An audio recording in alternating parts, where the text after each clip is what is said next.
Good morning sa ating lahat. Andito na naman tayo. Gagawa tayo ng isang bonsai materials. Ito ay ang tamarin. Ito ay galing sa seeds. Medyo maliit pa siya. Ano pa lang yung kanyang puno. Napakaliit pa. Kaya ito yung magandang gawing bonsai materials kasi yung katawan niya ay balibaluktot na. Ayan po. Kung makikita niyo po ay kung mali pa po siya ay pinagyan natin ng wire, kaya ganyan po yung kanyang resulta. Tagal po ang paggaganito kahit pag galing sa seed medyo matagal, kaya naibenda natin ng maganda.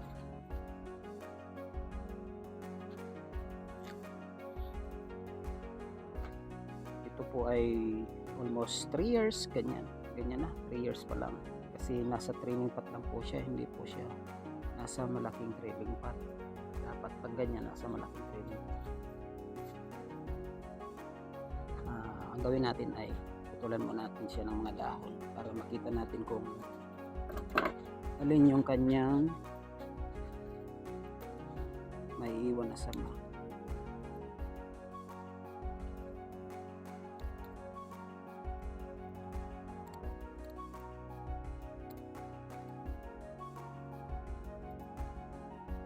Ang gagawin po natin dito ay iwan lang po natin yung mga sanga niya kasi mamimili pa po tayo na dapat nating itira na palalakihin kasi ano pa lang to,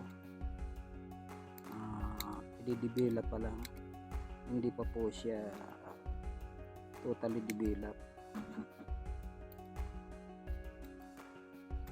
Kaya kailangan natin ng maraming sanga para makapagpili tayo. Darating ang ilang buwan, mga 6 months, pag winner natin, pilin na natin yung tanggalin.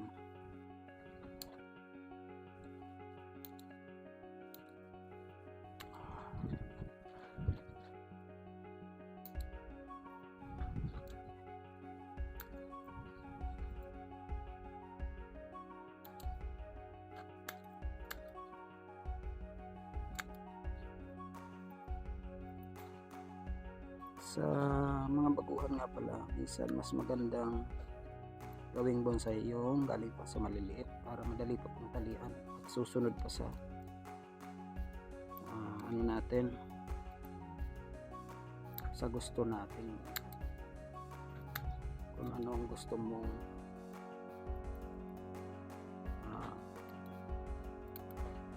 ayos ng kanyang sanga.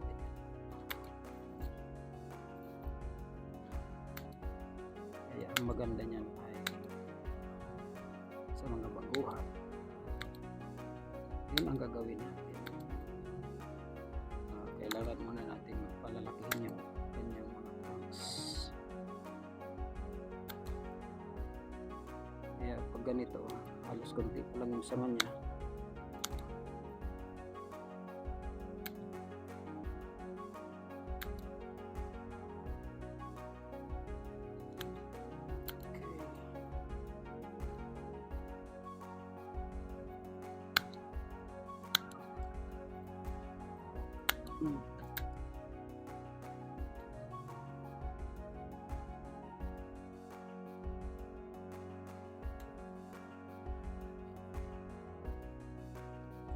Medyo may kunting kortina po yung ating materials.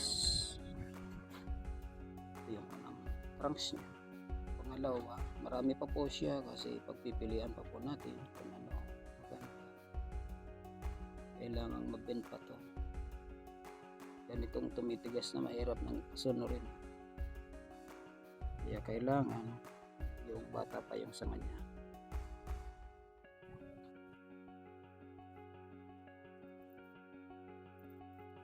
Tapos ilagay natin sa malaking training pot.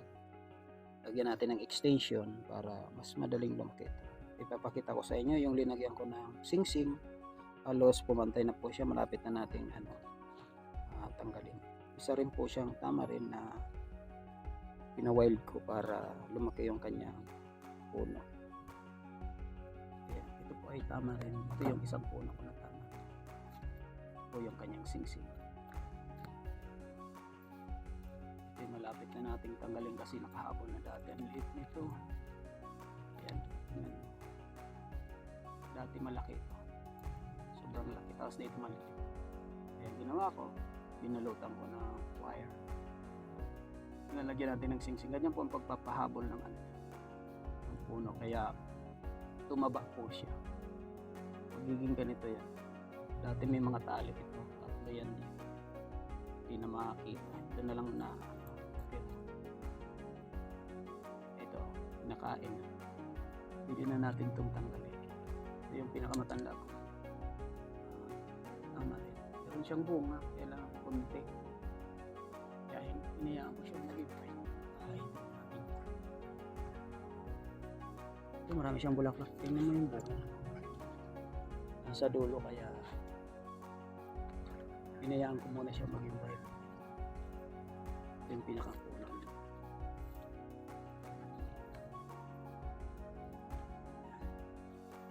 Ganda na siya.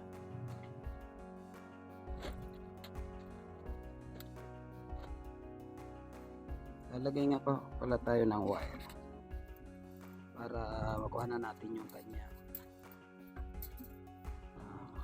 forma.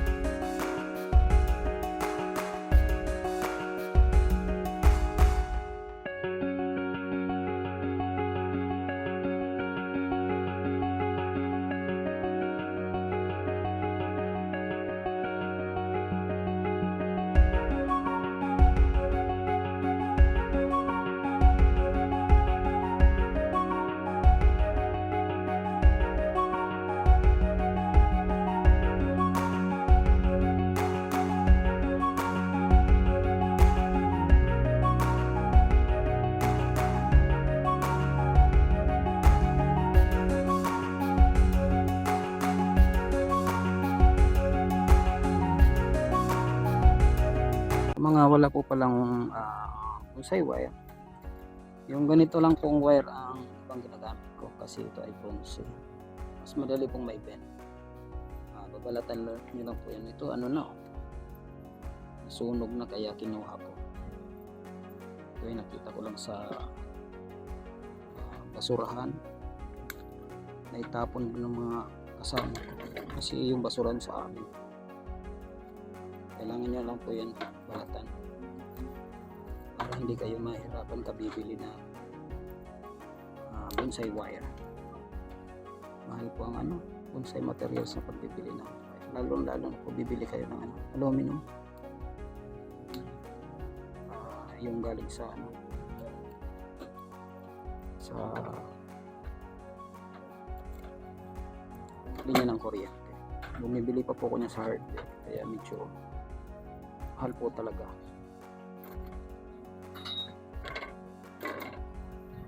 Malambot po siyang, hindi tayo nakakabili pa kasi sa sa mga bilihan ng hardware sa bonsai pala. Tingnan nyo na lang po kasi medyo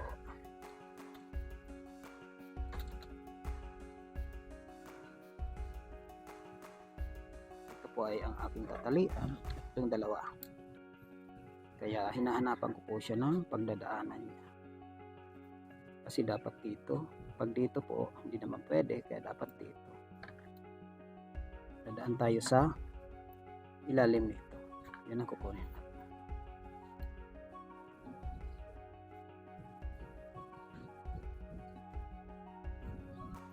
Kaya minsan pahirapan din ang ito po naka-osli, dapat mahaba ng konti para hindi mabitin parehas niya. Alam nyo naman, nagtitipid tayo sa wire, di tayo kasing yaman ng ibang nagbobonsai. Tayo ay nag-uumpisa pa lang, pero matagal-tagal na. Kaya lang hindi ako talaga 100% na focus sa pagbubonsai. Ito yung aking libangan lang. pangtanggal natin ng stress, kasi kapag marami kang tanim, hindi lang po sa pagkain ng tanim, kundi naman po yung mga halaman, ayan, parang hanggang sa pakiramdam nakikita mo na napapaganda mo yung isang halaman, parang tunay na puno, akala mo sobrang laki, kagaya po ng ating nakikita nyo dyan sa katabi. Yan na po yung night pruning ko na baliti. Maganda na po siya. Pag nagpo-pruning ko ang isang bonsai, napakaganda ang tingnan. Halimbawa kung ganyan, tingnan nyo, wow,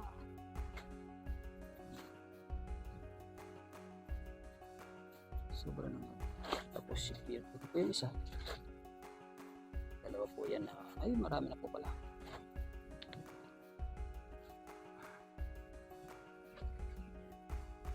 Po yung dalawang i-depend natin.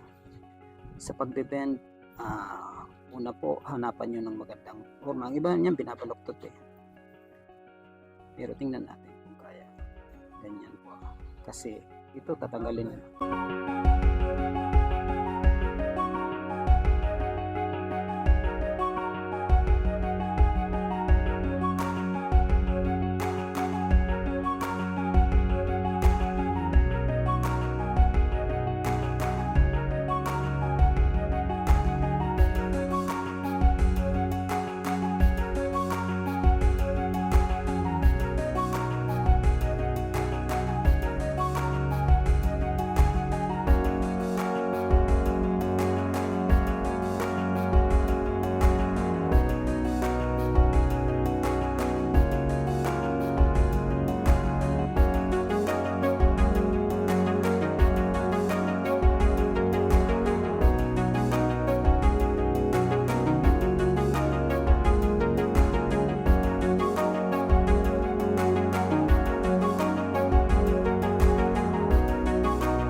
Palalaki na lang natin, okay na yan.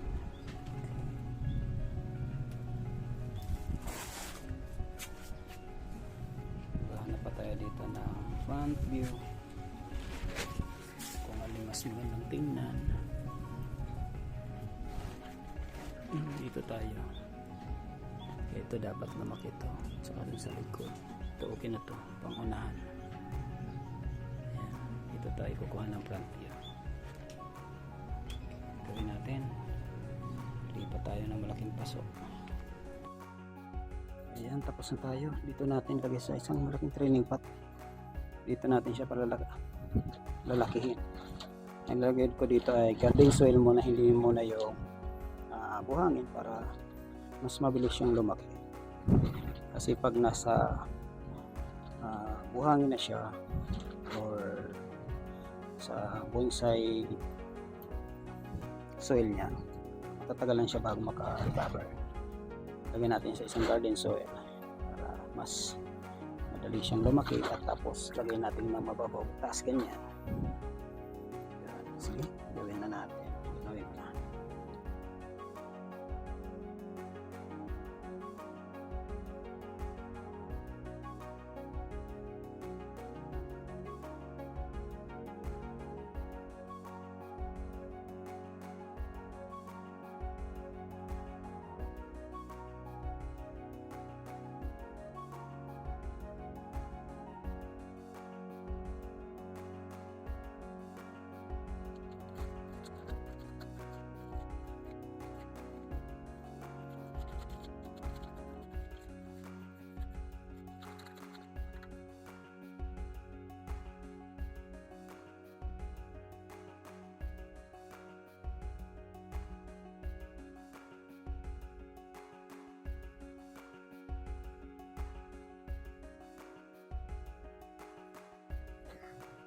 Ayan, ilagay na po natin. Halos ka-level lang nitong ating paso. Okay lang. Kasi magdadagdag pa naman tayo na kanyang lupa.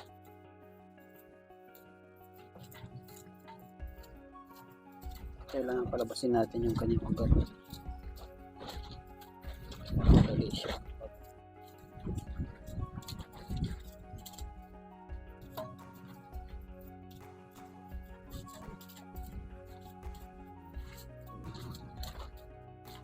Yung lupa niya ay mas mababa dito para hindi na magkaroon ng maraming ugat dito. Dito ay palalabasin na natin.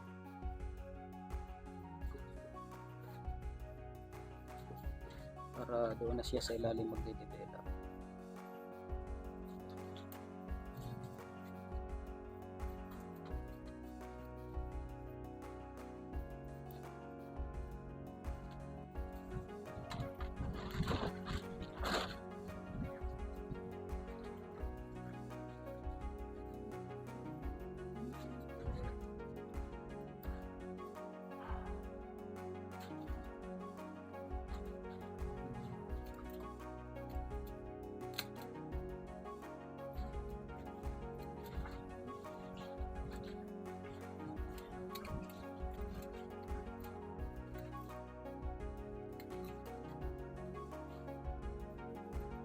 Kung gusto niyo po ng ganitong kakagawa, kaya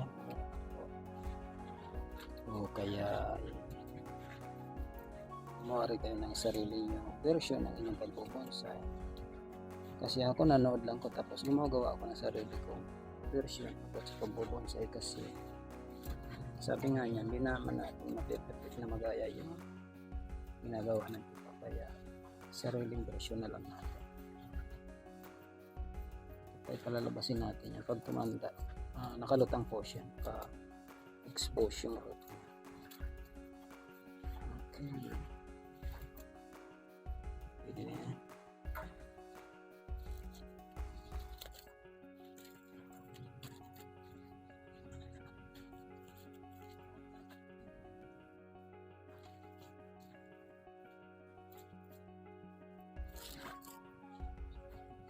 Taba yung ating lupa, may mga kasama pang bulate, siya magbibigay ng nutrients ng ating bonsai. Ito po ay hanggang dito na naman ang ating vlog niya. Tapos na naman tayo. Okay, maraming salamat sa buong suporta nyo sa mga nanood ng aking vlogs. Maraming salamat. Mga pala ang Kapi Bonsai Pot Vlog. God bless you po. Thank you.